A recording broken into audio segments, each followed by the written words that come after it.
Betaflight is like a Fast and the Furious Tokyo Drift. FlightOne is like a Ferrari Enzo. Is that even something? It's like a Lamborghini Gallardo.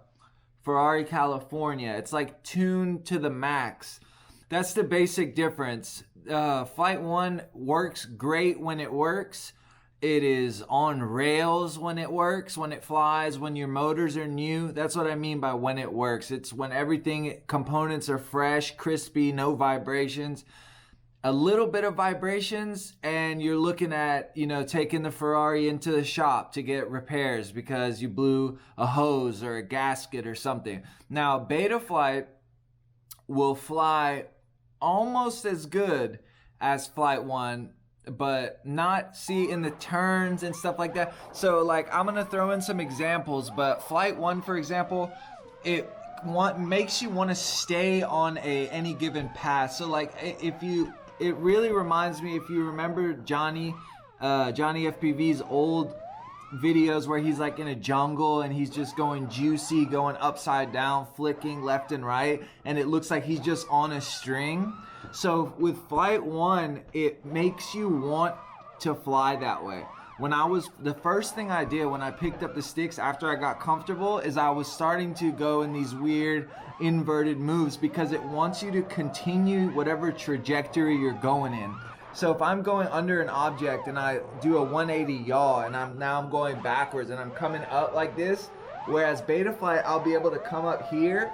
On FlightOne, it makes me want to go like this, upside down, and almost stall because it's just so easy. For some reason, it's like you're locked into that movement. So you just hit all these angles that are possible to do on Betaflight, but doesn't feel as natural doing that kind of flying on Betaflight. So, but an advantage of Betaflight, now that we're talking about, you know, flight performance and stuff, the Betaflight will actually run better with damaged components, damaged motors, vibrations, you know, like flipping the flight controller upside down. You have more giveaway, whatever that is, leeway, whenever you're flying with Betaflight. So like, I mean, from jump, whenever I had the FlightOne FC, I had it mounted upside down at first. I couldn't even get into the air. So Betaflight, I can mount, you know, I can mount it perpendicular if I want to, no issues there. FlightOne is a little sensitive. I don't know why. It might be because of the gyro. It might be, I don't know what it is. You know, I'm not a software engineer, but I'm assuming it's just the way the filters and stuff run. So that's the main difference. FlightOne, Ferrari, Betaflight, Skyline, tuner car. You know, drift car, not a drift car. Let's not talk, forget those car analogies. So that's the main difference. I mean, to get the full potential of FlightOne, you need to run like the full smoothing, the filtering, all that stuff. So it does introduce a small delay, but it's hard to explain because even so for freestyle, I noticed there's a delay. So let's talk about racing. So FlightOne for racing. Now it has this little delay feeling when I'm doing freestyle using FlightOne, but if I start going into these racing patterns where I'm going around a tree and maybe trying to hit a gap as a gate or something, I notice that FlightOne is super locked in those situations. So it makes up for that little delay feeling. I'm calling it a delay. I'm not sure exactly what it is, but it feels like a small delay, like an input delay or something. But it makes up for that by, let's say I want to go around a tree, okay? With Betaflight, whereas I'm making kind of small movements while I'm looping around this tree to stay on track, with FlightOne, I make that initial movement and then it kind of just feels like it's going around the tree on its own. So I just basically show it where I want to go and it just does it. I know that sounds crazy, but that's what it feels like. That's what feels like is happening. The best way I can describe it.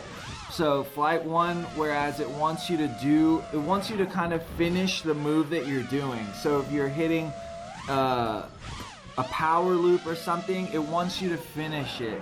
I guess the smoothing or whatever it is, it wants you to stay in line. Whereas with Betaflight, I can do a power loop and then kick out and turn it into a donkey spin with no issues, and it'll feel better. It'll because I'm always in control with Betaflight. I never feel like I'm losing control. With FlightOne, I'm not as in control, but that's not a bad thing. It just kind of takes over for you and makes it smooth and removes that human error aspect of it. So it just depends which way you really want to go with your flying. For racing, I would pick FlightOne, to be completely honest. If I was a racer, just because of how easy it was, I don't want to minimize what they do because it's absolutely insane what they do, but for racing, definitely FlightOne because of that like assisted feeling. It's almost like ADS, like in Call of Duty, where it kind of aims for you. That's almost like how FlightOne is, and turning that off, that's almost how Betaflight would be. That's a kind of a better analogy.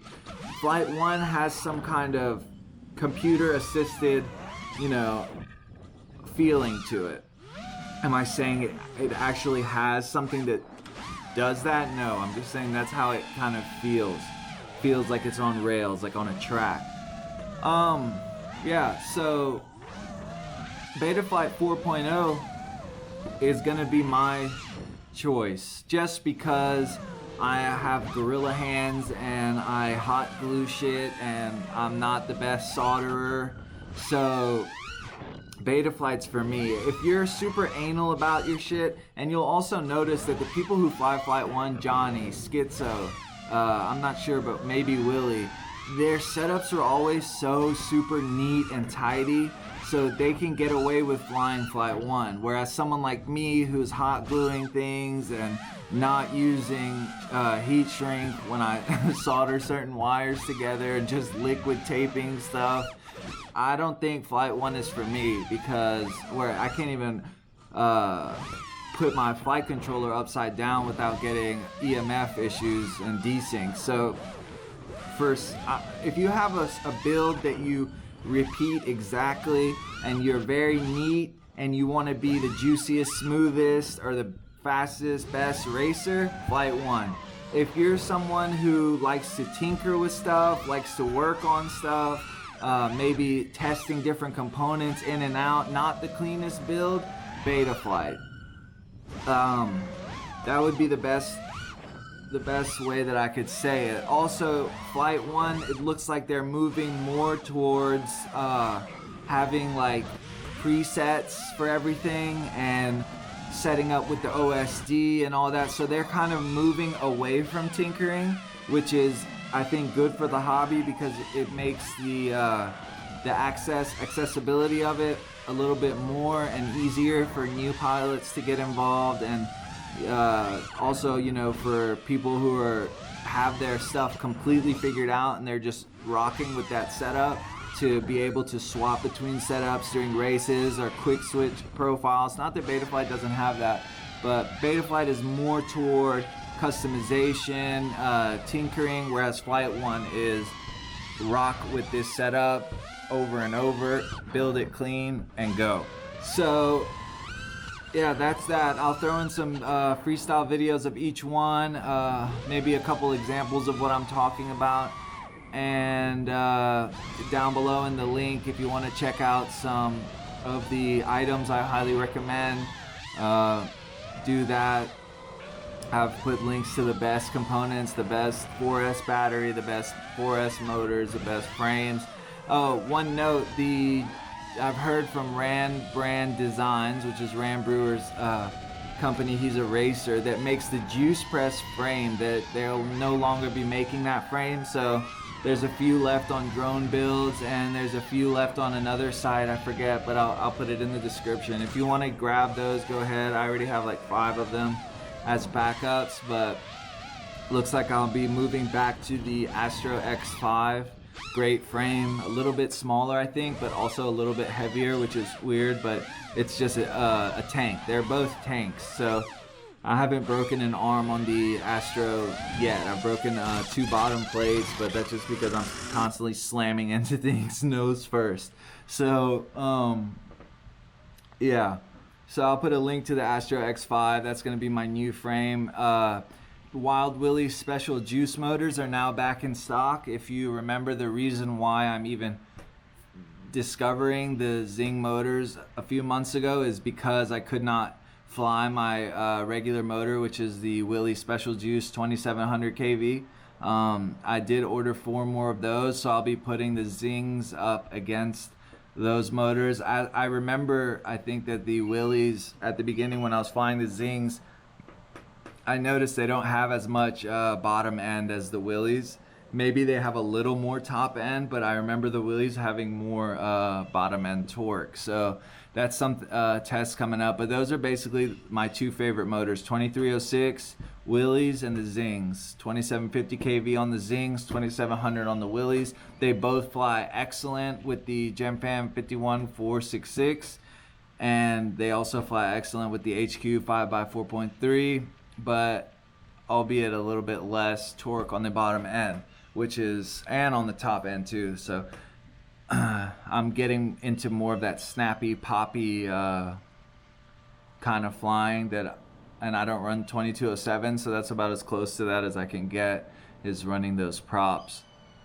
I haven't been doing much freestyle because I've been just going back and forth between setups that I feel like I've kind of lost some of my abilities. So when I go out to freestyle, I'm crashing because I'm not used to any particular setup, so I'm biting it pretty hard these days. You may have noticed on my Instagram all the crash photos and videos and stuff, and I think that's another testament to why it's so important to run a consistent setup. You need to run the same thing. Don't switch between Betaflight, KISS, FlightOne, whatever, because you won't get used to anything and you'll be okay at all of those instead of being an expert at one of them.